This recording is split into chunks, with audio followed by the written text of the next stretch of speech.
नमस्कार दोस्तों, आप सभी का हमारे YouTube चैनल मन का वॉइस में स्वागत है। मैं रोज एक शिक्षाप्रद कहानी लेकर आता हूं। चलिए कहानी शुरू करते हैं। कहानी का शीर्षक है एक दुराचारी स्त्री भक्षी राजा और एक अकेली कुमारी ब्राह्मणी कन्या।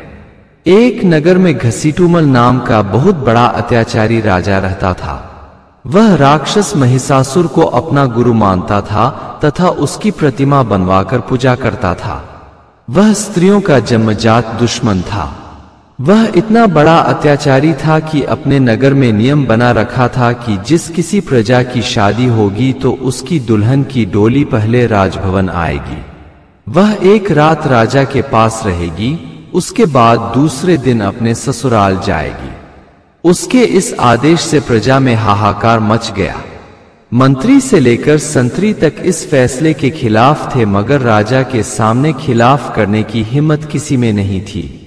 इस आदेश का असर इतना हुआ कि कोई भी गरीब से गरीब आदमी अपनी बेटी की शादी उस नगर में न करने की कसम खा ली। इस तरह नगर में शादी विवाह का कार्यक्रम रुक सा गया था। यह नियम नगर की लड़कियों पर भी था कि अगर दूसरे राज्य या नगर में ब्याही जाती है तो उसे पहली रात राजा के पास ही रुकना होगा, फिर दूसरे दिन वह ससुराल जाएगी। राजा की मंत्री की लड़की सयानी हो चुकी थी, मगर वह इस डर से उसका विवाह नहीं कर रहा था कि उसकी बेटी को भी राजा के साथ रात बितानी होगी। उसने बहुत सोच विचार कर अपनी बेटी को अपने ससुराल भेज दिया और अपने साले से कहा कि वह अपनी भांजी का विवाह अपने यहाँ उचित सुयोग्य वर देखकर कर दे, वरना यह अत्याचारी राजा उसे हवस का शिकार बना डालेगा। मंत्री के साले ने गुपचुप तरीके से अपनी भांजी का विवाह दूसरे राज्य में कर दिया, मगर इस बात का पता अत्याचारी राजा के गुप्तचरों ने लगा लिया और इसकी जानकारी उसे दे दिया। राजा यह बात सुनते ही शक्ति में आ गया। उसने मंत्री को बुलवाया और उससे पूछा कि तुमने मेरा नियम उल्लंघन क्यों किया? जब राजदरबार के लोग ही मेरा नियम नहीं मानेंगे तो प्रजा कैसे मानेगी?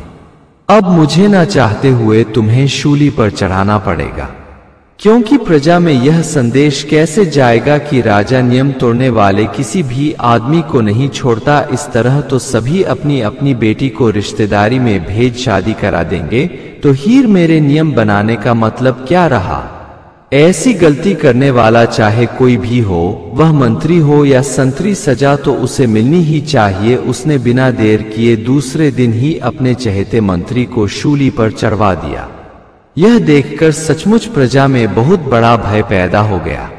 नगर के पास ही जंगल में एक महात्मा रहते थे। प्रजा के कुछ लोग महात्मा के पास गए और महात्मा से सहायता की मांग की कि महात्मा जी, आप हमें इस दुष्ट राजा से बचाए। तो महात्मा बहुत मुश्किल में पड़ गए। वे प्रजा को संबोधित कर बोले कि समझाया आदमी को जाता है, किसी पशु को नहीं। यह राजा अधार्मिक, अत्याचारी, दुष्कर्मी और स्त्रीभक्षी है। यह पशु से भी बदतर है। इसे समझाना मतलब अपनी जान जोखिम में डालना है। यह किसी धर्म को नहीं मानता, किसी भगवान को नहीं मानता, उसका कोई धर्म गुरु नहीं है। वह राक्षस महिषासुर की प्रतिमा बनाकर पूजता है। इसका स्पष्ट मतलब है कि वह राक्षसों को अपना आदर्श मानता है। राक्षस भी तो यही करते थे, बलात् किसी की स्त्री को उठा लाते थे। यह भी रोज किसी न किसी स्त्री को अपना शिकार बना ही देता है। उसके आतंक से जंगल के अंदर बसी भीलनी भी सुरक्षित नहीं है। हमें स्वयं यह डर है कि किसी दिन मेरे आश्रम को तहस नहस ना करा दे।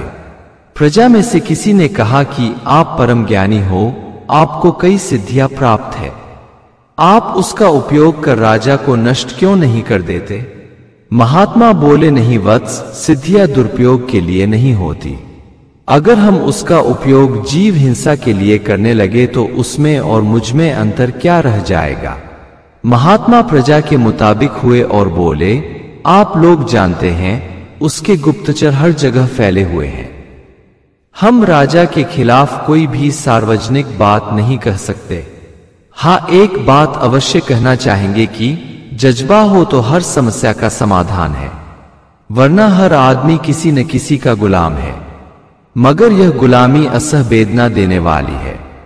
हम कसम खाते हैं कि इस महामारी को खत्म करके ही दम लेंगे। इस महिषासुर भक्त को मारने के लिए किसी न किसी दिन एक दुर्गा जरूर प्रकट होगी और इस राक्षस राजा का वध कर देगी। हमारी या आपकी बेटियों में ही किसी को दुर्गा बनना पड़ेगा। आप लोग जाए और अपने बहु बेटियों को उस दुराचारी के नजर से बचाकर रखें। सभी नगरवासी भारी मन से बहुत उदास हो वापस लौट गए, क्योंकि महात्मा ने भी तत्काल संकट का समाधान नहीं किया था। दुराचारी राजा को रोज कोई ना कोई एक स्त्री चाहिए थी, तो उसने नगर के अलावा गांवों पर भी नजर तेज कर दी। वह गांव में विवाह कर विदा की गई लड़की की डोली अपने महल में मंगवाने लगा। जो लड़की उसकी बात मानने को तैयार हो जाती तो सुबह उसे उपहार देकर डोली में अपने हाथों से बैठा बड़ी आदर के साथ वापस कर देता। मगर कुछ धार्मिक थी जिन्हें अपनी जिंदगी से ज्यादा इज्जत प्यारी थी, तो वह उसका विरोध करती। वह बहुत क्रूरता के साथ उस लड़की से जबरदस्ती करता और फिर उसकी हत्या कर देता और सुबह डोली में लाश रखकर विदा कर देता। इस करतूत से नगर ही नहीं गांव की भी प्रजा में हाहाकार मच गया। प्रजा के लोग नित्य मंथन करते, मगर इसका समाधान नहीं निकल पाता। एक दिन राजा जंगल में घूमने गया। वह जंगल में एक सरोवर के पास से गुजर रहा था कि उसकी नजर सरोवर में स्नान कर रही एक ब्राह्मणी स्त्री पर गई। महात्मा के कुटिया के पास ही बड़ा सरोवर था। जाहिर था वह कन्या ब्राह्मण महात्मा की ही थी, क्योंकि जंगल में नगर से इतनी दूर सरोवर में स्नान करने नगर की स्त्री आएगी नहीं। वह गजब की सुंदर थी। उसे देखते ही राजा उस पर मोहित हो गया। मन में विचार किया कि आज का शिकार स्वतः मिल गया। उसे महात्मा या अन्य किसी साधु संत ऋषि इत्यादि का भय नहीं था। वह उस लड़की को जोर जबरदस्ती घोड़े पर बिठाकर महल ले आया। वह लड़की बोली, महाराज, इस तरह बलात् मुझे उठा लाने की क्या जरूरत थी? मैं तो स्वयं बहुत दिनों से आपको ही चाह रही थी। मैंने तो आप ही से विवाह के विषय में सोच रखा था, मगर आपने जोर जबरदस्ती कर मेरे को ठेस पहुंचाई है। लेकिन कोई बात नहीं, आप राजा हैं, आपकी इच्छा का उल्लंघन कौन कर सकता है? आप मेरे लिए उतावला हो रहे हैं, मैं भी आपके लिए उतावला हो रही हूं। मेरे पास एक दिव्य लड्डू है जिसे खाने से बहुत ज्यादा जोश आ जाता है। राजा बोला, ए मूर्ख लड़की, जहर वैग्रह देने की चालाकी मत करना। लड़की बोली, थोड़ा धीरज रखिए, आधा ही आपको दूंगी, पूरी नहीं दूंगी, क्योंकि आधा मुझे भी तो खाना है। इस प्रकार लड़की ने आधा स्वयं खा लिया तथा आधा अपने हाथों से राजा को खिला दिया। उसके बाद बोली, दुष्ट राजा, मेरा इंतकाम पूरा हुआ। तू मेरी बहन को मार डाला था, मैंने भी अपनी जान देकर ही सही पूरी नगर की लड़कियों को सुरक्षित कर दिया है। वह लड्डू इतना जहरीला था कि खाते ही राजा मर गया तथा जहर देने वाली लड़की भी मर गई। अब बात आती है कि वह लड़की कौन थी। वह लड़की जंगल में तपस्या कर रहे महात्मा की बेटी थी, जो गांव में रहती थी। कुछ दिन पहले ही महात्मा ने बड़ी बेटी की शादी कर विदाई की थी। उस वक्त दुष्ट राजा नगर की लड़कियों पर अत्याचार कर रहा था। गांव वाले उस अत्याचार से बचे हुए थे, मगर राजा के सैनिक उसकी डोली महल में लेकर चले आए थे।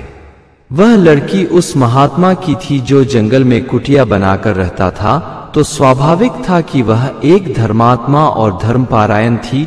उसने क्रूर राजा का विरोध किया, तो राक्षस राजा ने उसके साथ जबरदस्ती करने के बाद बेरहमी से हत्या कर दी थी तथा सुबह में डोली में लाश रखकर वापस कर दिया था। तभी से महात्मा ने अपनी छोटी बेटी से राजा की हत्या किसी भी हाल में कर देने का वचन लिया था। महात्मा को पता था कि कोई भी आदमी दुराचारी राजा से नहीं जीत सकता। दुराचारी को छल से भी मारने में कोई पाप नहीं लगता और किसी न किसी की बेटी को अपना बलिदान देना ही था। वैसे बलि तो कोई ना कोई रोज चढ़ रही थी, मगर महाबलिदान ब्राह्मण कन्या ने ही दिया था। तो महात्मा ने अपने वचनों के अनुसार नगर की स्त्रियों को सुरक्षित कर दिया था और स्वयं प्रजा के सामने भगवान का नाम लेते हुए अपना शरीर त्याग दिया था। चूंकि राजा के मर जाने और उसका कोई उत्तराधिकारी नहीं होने के कारण राज सिंहासन खाली पड़ा था। प्रजा ने बहुत सोच विचार कर महात्मा के एकमात्र जीवित बचे 12 वर्षीय पुत्र नीलमणि को गद्दी पर बैठा दिया। आगे चलकर ब्राह्मण कुमार नीलमणि परम धर्मात्मा चक्रवर्ती सम्राट बना। अगर हमारी कहानी पसंद आई हो तो हमारे चैनल को सब्सक्राइब करें, लाइक करें और कमेंट बॉक्स में राधे राधे जरूर लिखें। आपसे पुनः मिलते हैं एक नई वीडियो के साथ। तब तक के लिए आपको और आपके पूरे परिवार को राधे राधे। राधा रानी आप सबकी मनोकामना पूर्ण करें।